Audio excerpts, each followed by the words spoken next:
Eu sou Mário Persona e essas são as respostas que eu dei aos que me perguntaram sobre a Bíblia. Quando nós vemos o Senhor no templo, existem uns detalhes muito interessantes e muito importantes. E eu vou sugerir agora, se vocês lerem a coleção do Pentateuco, de Mackintosh, C.H. Mackintosh, o Pentateuco, ela existe para vender em formato impresso no Depósito de Literatura Cristã, ou Boa Semente, acho que é boasemente.com.br.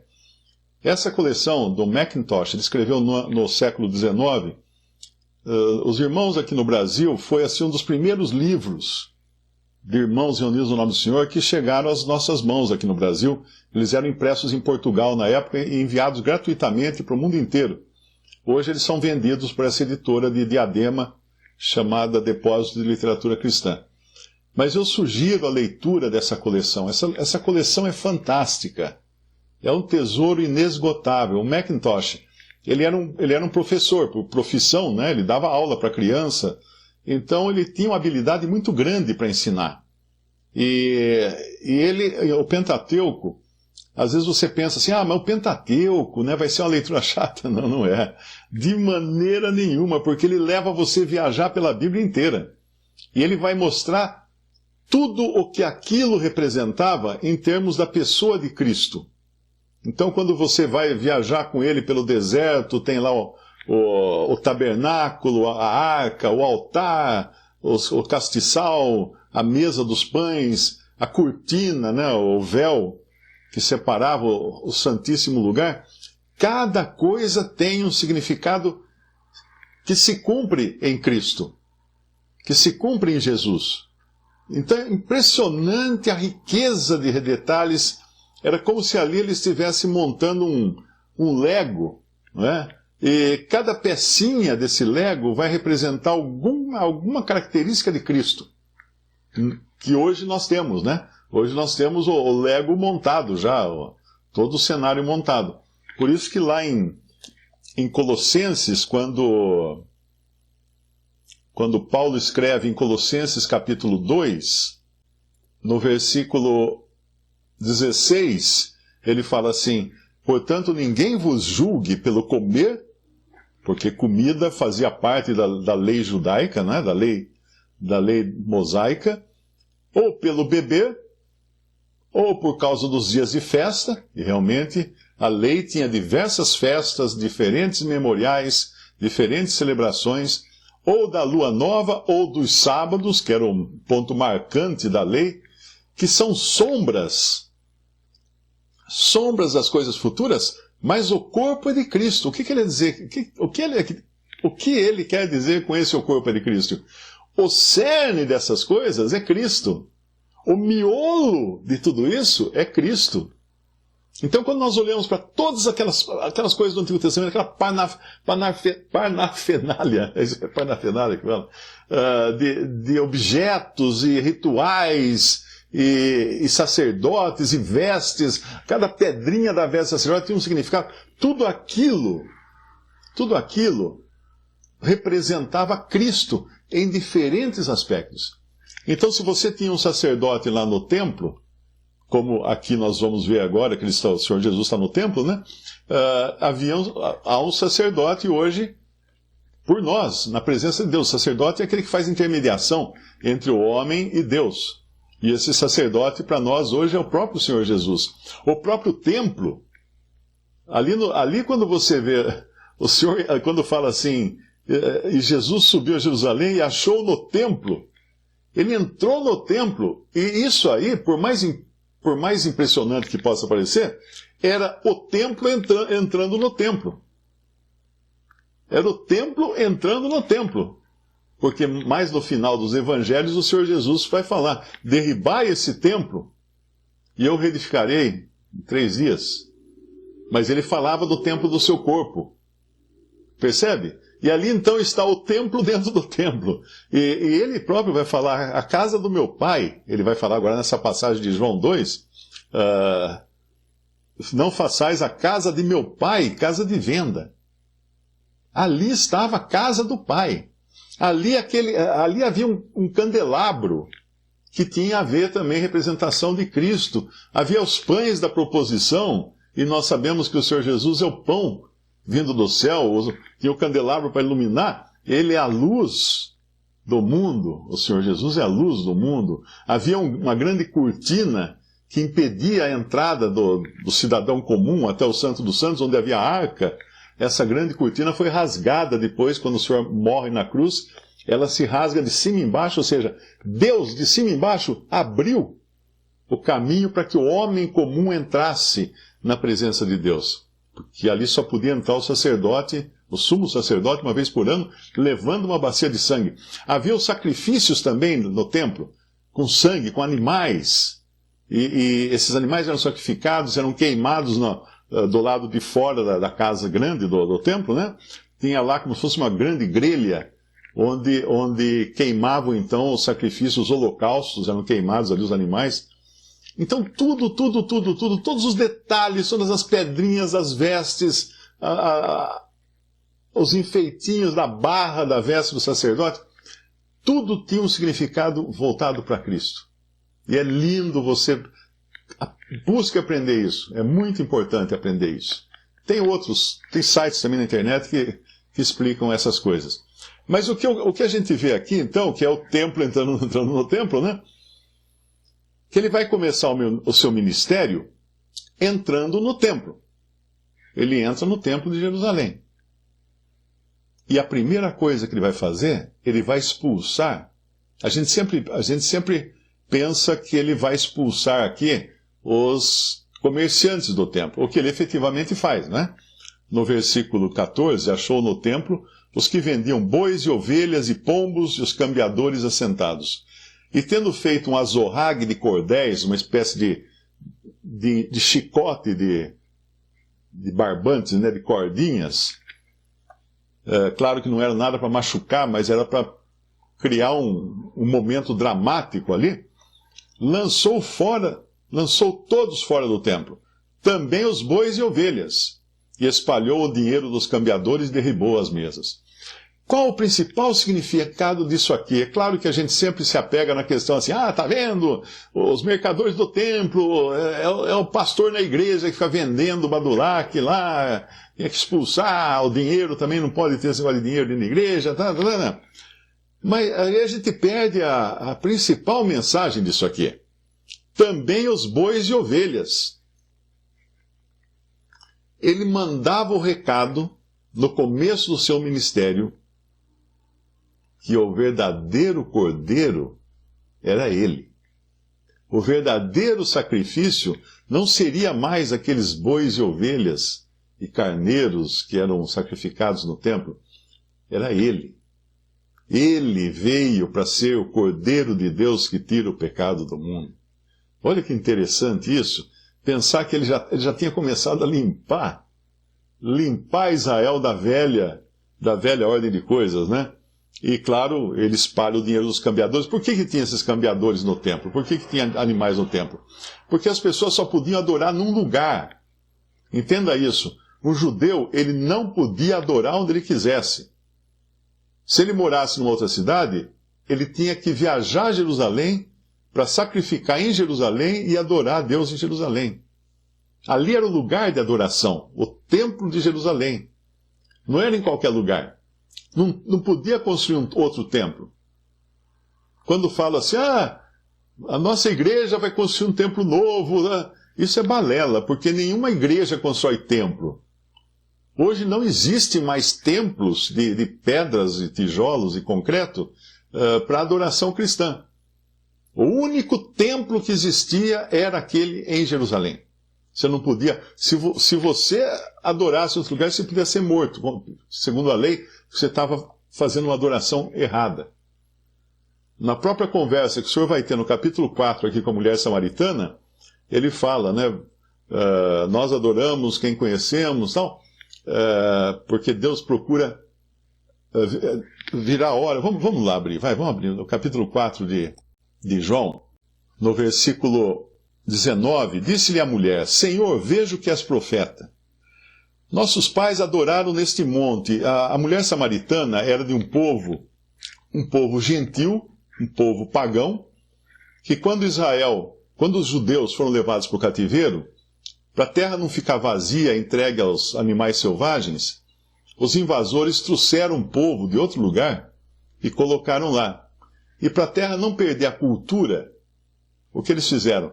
Pegaram levitas e mandaram eles ensinar judaísmo para essas pessoas que foram morar na terra. Então, é como se eles fossem agora os caseiros morando no sítio que os donos foram levados embora. Mas para manter as tradições, os costumes, eles tiveram que aprender judaísmo. Mas eles aprenderam o judaísmo sem se converterem realmente ao Deus dos judeus, ao judaísmo verdadeiro. Eles aprenderam os rituais, sacrifícios, tanto é que se você for no Oriente Médio hoje, existem samaritanos. E eles têm lá um monte onde eles fazem as suas orações, as suas oferendas, eles sacrificam os animais, eles fazem tudo é uma adoração fake. É uma adoração fake. Não é original que Deus deu aos judeus, aos israelitas, né? E aqui ele está então conversando com essa mulher, que é samaritana, ela fala: nossos pais adoraram neste monte. E vós dizeis que em Jerusalém é o lugar onde se deve adorar. Disse-lhe Jesus: mulher, crê-me, que a hora vem em que nem neste monte, nem em Jerusalém adorareis o Pai. Vós adorais o que não sabeis, nós adoramos o que sabemos, porque a salvação vem dos judeus. Mas a hora vem, e agora é, em que os verdadeiros adoradores adorarão ao Pai em espírito e em verdade, porque o Pai procura tais que assim o adorem. Deus é espírito e importa que os que o adoram o adorem em espírito e em verdade. Ele mostrava ali que aquela adoração no templo de Jerusalém, isso sem falar da adoração dos samaritanos, que era totalmente falsa, né? Errada. Mas a adoração no templo de Jerusalém, que era correta, segundo as ordenanças do Antigo Testamento, das Escrituras, ela cessaria. Porque Deus agora iria buscar adoradores que o adorem em espírito e em verdade. Na realidade, ele não ia buscar apenas adoradores, porque o ser humano é, por si só, um adorador. Se ele não adorar o Deus verdadeiro, ele adora um pedaço de pau. Se ele não conhece a verdade, ele adora um sistema humano.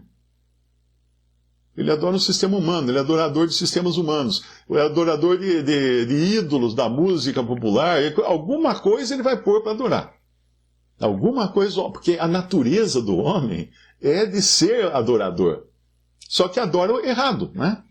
O Senhor iria buscar adoradores que o adorassem em espírito e verdade.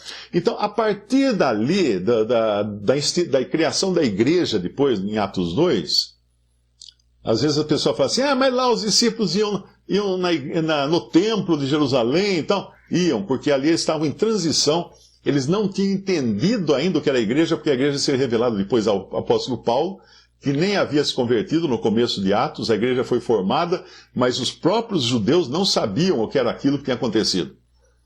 Na cabeça deles, aquilo era um reavivamento de Israel. Mas quando vem Paulo e recebe esse mistério, né, do corpo de Cristo, aí os cristãos não vão mais ao templo. Eles foram nos primeiros dias da igreja, mas depois não vão mais. Porque aí eles entendem que não é mais lá o lugar onde Deus colocou para adorar. E como alguns ainda insistiram com isso, o que o Senhor permitiu? Que no ano 70 o templo fosse destruído.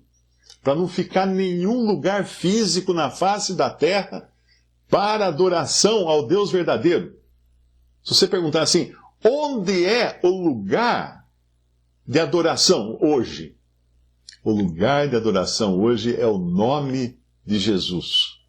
Porque ele falou isso em Mateus 18, onde estiverem 2 ou 3 reunidos em meu nome, ou para o meu nome, aí estarei eu no meio deles. Então, o nome é o lugar. Mas tem aquele templo ali na esquina, não sei o que, aquilo é uma construção. Entendeu? O nome é o nome é o lugar, porque o nome é o que identifica as pessoas que estão debaixo daquele nome. Era assim também em Israel.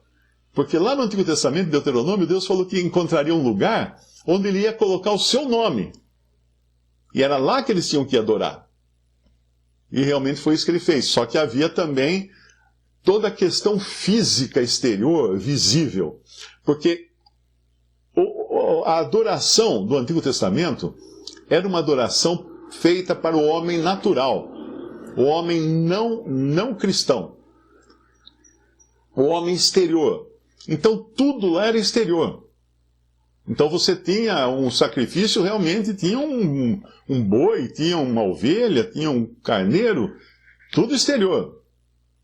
Tinha as roupas, tinha as vestes dos sacerdotes, tudo exterior. As músicas, tudo exterior.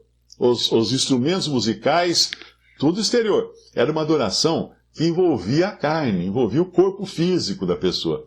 Hoje, um cristão tem o privilégio de poder sentar numa cadeira e adorar a Deus, sem fazer nada. Porque não é mais uma adoração que precise de elementos artificiais para criar alguma coisa, criar um momento, criar, né? É claro que a maioria da cristandade não entende isso. Então você vê lá os padres com aquelas roupas todas bordadas, cheias de coisa, imitando os sacerdotes do Antigo Testamento, ou você vê pastores com colarinho diferente, só para dizer que ele é de uma classe sacerdotal ou eclesiástica diferente. Isso a pessoa vai buscar lá a pessoa não entendeu que ela foi promovida a um patamar muito mais elevado de adoração, que não precisa mais daquelas coisas, daquelas artificialidades que havia no Antigo Testamento. Hoje ela está num lugar muito mais elevado. Então aqui o Senhor dá uma introdução, por assim dizer, né? No nosso capítulo 2 de João, quando ele vai ao templo e expulsa os animais do templo, porque é isso que eu ia explicar. Precisava ter, mas não dentro do templo, precisava ter na cidade pessoas que vendessem animais, pombas e os que eram usados nos sacrifícios. Por quê? Porque a pessoa vinha de longe, ele era de uma cidade muito distante, ele vinha para Jerusalém para adorar e não podia trazer um caminhão de bicho para poder chegar lá e oferecer em sacrifício. Então ele trazia dinheiro, que era mais fácil, né? Não tinha cartão de crédito na época, então era dinheiro, era moeda. Então ele pegava e comprava os animais no lugar. Mas o negócio estava tão desordenado que os que vendiam animais levaram os animais para dentro do templo. Levaram para dentro do templo. E o animal, na realidade, nos sacrifícios judaicos, era queimado fora. Né? E por isso que havia esses animais. Mas ali ele já dá um indício de que não vai mais haver animal ali para sacrifício, porque ele ia ser sacrificado. Ele. E aí quando ele vai falar em seguida, no versículo 17, e os seus discípulos lembraram-se do que está escrito: o zelo da tua casa me devorará. Responderam, pois, os judeus e disseram: que sinal nos mostras para fazeres isto? Jesus respondeu e disse-lhes: derribai este templo. Eu acho que eles não viram o dedo indicador do Senhor apontando para si mesmo. Eu não sei se ele apontou para si mesmo, mas ele estava falando do seu corpo. Derribai este templo, e em 3 dias o levantarei. Disseram, pois, os judeus: em 46 anos foi edificado este templo, e tu o levantarás em 3 dias? Esse templo, na realidade, não era o templo original lá de Salomão, ok? Aquele foi destruído. Esse era uma reforma, uma reedificação, depois de não sei quantas reedificações que foram feitas, feita por Herodes. O Herodes reedificou o templo. Herodes não era um judeu, não era um judeu da nata, né? Herodes era idumeu, era de um outro povo. Mas como ele foi colocado lá como fantoche pelos romanos, ele era um rei. Ele era um rei. E para agradar, então, os judeus, ele construiu um templo, não tão luxuoso quanto era o templo de Salomão. E ele construiu outras coisas também. Ele construiu algumas cidades também para agradar os romanos. E era esse templo, então, ao qual ele está se referindo. Derribai esse templo, e em 3 dias o levantarei. Disseram, pois, os judeus: em 46 anos foi edificado esse templo, e tu o levantarás em 3 dias?